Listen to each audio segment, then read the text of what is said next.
ყინა აქვს, ამას ეს უნდა გამოაცალოთ და 3 მდგომარეობა აქვს. შეგიძლიათ წინ მიწიოთ, ეხლა არის უბოლომდე გამოწეული. ამის იქით ეს აღარ წამოვა. შეგიძლიათ აი 2 დანაყოფით, ნუ რამდენია? ალბათ 4 სანტიმეტრი არც არის, რომ წინ მიწიოთ, მეტი არა.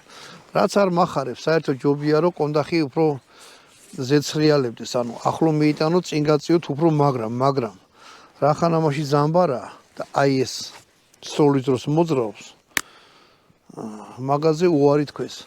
ეხლა კელტეკებზე რა მინდა თვითონ ესეთი იარაღებს თქვა რომ ესენი საბრძოლო იარაღები არ არის.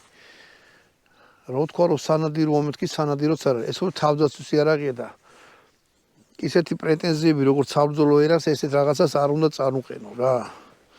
არის მსუბუქი ბიზანში. ხო კიდე რა უნდა მეთქვა ეს მოდელი საერთოდ არ მისვრია. პირველად ვისვრი. აქ შეხედეთ როგორ დიოპტრულ სამიზნეებს აქვს, აი შეგიძლიათ აწიოთ, უფრო დიდი